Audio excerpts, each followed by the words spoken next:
संस्कृत साहित्य के विस्तृत महाकवियों कालिदास, भारवी, माघ आदि की तरह भर्तृहरि के जीवन परिचय का उल्लेख प्रामाणिक रूप से नहीं मिलता है। भर्तृहरि की रचनाओं के अंतः साक्ष्य पर यही प्रतीत होता है कि राजकीय जीवन से उनका प्रगाढ़ संबंध था और उन्हें जीवन में पर्याप्त भोग ऐश्वर्य का सुख मिला था। वाक्य पदीय और नीति शतक के मंगल श्लोकों के अनुसार वे शैव वेदांती थे। उन्होंने उक्त ग्रंथों में अनादि निधनम ब्रह्म और अनंत चिन्ह मात्र मूर्तये आदि कथनों से अपनी ब्रह्मवादी आस्था व्यक्त की है। इस कारण उन्हें बौद्ध मानना अनुचित है। इत्सिंग के उल्लेखानुसार संभवतः वे अपने जीवन में कुछ काल तक बौद्ध रहे हों, परंतु अंततः वे शैवागम के पक्षपाती थे। वैराग्य शतक में उनकी आस्था शाश्वत शिवानंद की ओर उन्मुख दिखाई देती है। इससे वे वैदिक धर्मावलंबी ही प्रमाणित होते हैं। भर्तृहरि के जीवन व्रत एवं व्यक्तित्व को लेकर भारतीय हिंदू जनता में अनेक जनश्रुतियाँ प्रचलित है। तदनुसार वे मालवा प्रदेश के निवासी तथा जाति के क्षत्रिय थे। इनका जन्म एक राजवंश में हुआ था। उनके पिता गंधर्व सेन की दो पत्नियां थीं। एक से भर्तृहरि का जन्म हुआ था और दूसरी मालवा की राजधानी धाराधिपति की पुत्री से विक्रमादित्य उत्पन्न हुए थे। धाराधिपति का कोई पुत्र न था, इसलिए उन्होंने विक्रमादित्य को अपना राज्य देने का विचार किया। भर्तृहरि और विक्रमादित्य ने साथ साथ रहकर योग्य गुरुओं से नीतिशास्त्र, धर्मशास्त्र और धनुर्विद्या की शिक्षा प्राप्त की थी। विक्रमादित्य भर्तृहरि का अत्यधिक आदर करते थे, इसलिए उन्होंने अपने बड़े भाई के रहते राजा बनना स्वीकार नहीं किया और अपने नाना से भर्तृहरि को ही राजा बनवाया तथा स्वयं मंत्री बनकर शासन चलाने में सहयोग किया। कुछ समय बाद मालवा की राजधानी धारा नगरी से बदलकर उज्जैनी बनाई गई। राजसत्ता पाकर भर्तृहरि की विषयासक्ति इतनी अधिक बढ़ गई कि वे सारा समय अंतःपुर में ही व्यतीत करने लगे। विक्रमादित्य को बार बार समझाने पर भी वे अपनी आदतें सुधार नहीं सके। इतना ही नहीं, उन्होंने एक दिन अपनी प्रेयसी के कहने पर रुष्ट होकर विक्रमादित्य को मंत्री पद से हटाकर अपने राज्य से निर्वासित कर दिया। तत्पश्चात भर्तृहरि विषय वासना से अत्यधिक ग्रस्त हो गए।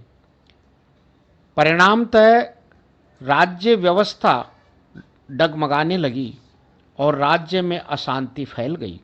इसी अवसर पर एक ऐसी घटना घटित हुई जिसका भर्तृहरि के हृदय पर गहरा प्रभाव पड़ा। हुआ यह कि किसी ब्राह्मण ने भर्तृहरि को एक ऐसा दिव्य फल दिया जो आयुवर्धक था। उन्होंने वह फल स्वयं न खाकर अपनी प्रिय रानी पद्माक्षी या अनंगसेना को दे दिया। उसने भी वह फल अपनी प्रियतमा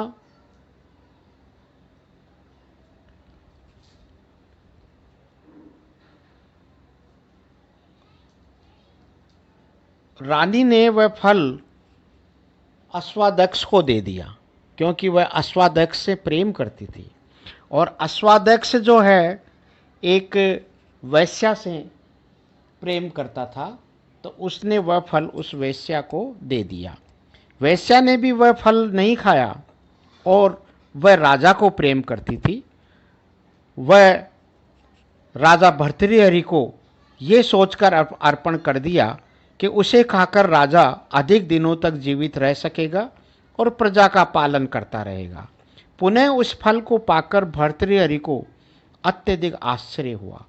इस रहस्य का पता लगने पर उन्हें अत्यधिक दुख हुआ। इस संबंध में उनका एक श्लोक उद्धृत किया जाना आवश्यक है। याम चिंतयामि सततम मयि सा विरक्ता साप्यन्नम इच्छति जनम स जनो अन्य सक्तः अस्मत् कृते च परितुष्यति काचिदन्या धिक्ताम च तम च मदनम च इमाम च माम च। अर्थात मैं जिस प्रियतमा स्त्री का रात दिन चिंतन करता हूँ वह मुझसे प्रेम नहीं करती है और अन्य किसी दूसरे पुरुष को चाहती है।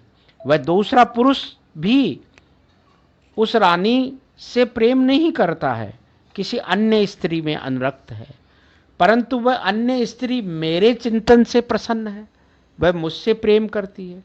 अतः उस मेरी प्रियतमा को, उसके प्रेमी पुरुष को, उस स्त्री को और कामदेव को और मुझको भी धिक्कार है, क्योंकि सभी विपरीत प्रेम कर रहे हैं।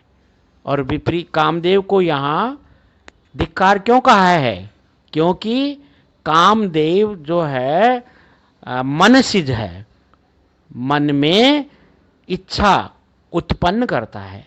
तो अनुकूल इच्छा उत्पन्न न करके विपरीत अन्य के प्रति इच्छाएं उत्पन्न करने के कारण यहाँ महाकवि ने कामदेव को भी धिक्कारा है।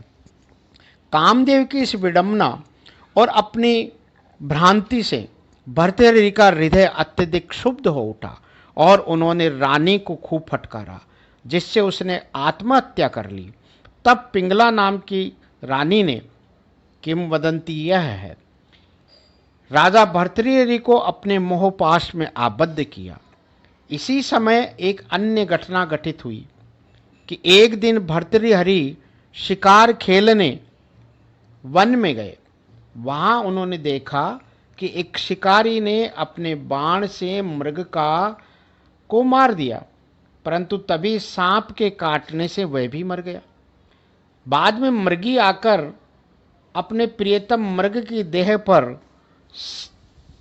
गिरकर मर गई और शिकारी की पत्नी भी अपने पति की चिता पर बैठकर जल मरी। ये दृश्य देखकर भर्तृहरि को अत्यधिक आश्चर्य हुआ। राजभवन में आकर उन्होंने ये हृदय विदारक घटना अपनी प्रिया पिंगला को कह सुनाया। रानी पिंगला ने इसको सामान्य सा उत्तर दे दिया और कहा, राजन, पतिव्रता स्त्री को अग्नि चिता की जरूरत नहीं पड़ती है, वह तो पति के मर जाने पर तत्काल अपने प्राण त्याग देती है। रानी का ये उत्तर सुनकर भर्तृहरि को उस पर विश्वास नहीं आया, इसलिए उन्होंने उसकी परीक्षा लेने का निश्चय किया। कुछ दिनों के बाद राजा भर्तृहरि शिकार खेलने वन में गए। वहां जाकर उन्होंने अपना एक वस्त्र रक्त में भिगोकर अपने अनुचरों के हाथ रानी पिंगला के पास भिजवा दिया और सेवकों ने राजा की आज्ञानुसार वह वस्त्र रानी को देते हुए निवेदन किया कि महाराज पर वन में शेर ने आघात लगाकर आक्रमण किया, उसका सामना करते हुए महाराज स्वर्ग सिधार गए हैं। ऐसे हृदय विदारक कथन को सुनकर रानी पिंगला ने राजा के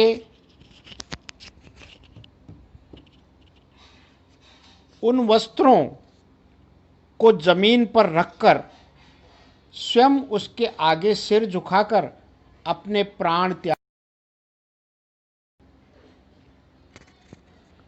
तत्पश्चात सेवकों ने राजा भर्तृहरि के पास जाकर जब ये सूचना दी तो वे अत्यधिक दुखी हुए। तब उन्होंने विक्रमादित्य को बुलाकर और उन्हें राज्यभार देकर स्वयं वैराग्य धारण कर लिया। तदनंतर योगी गोरखनाथ ने दीक्षा देकर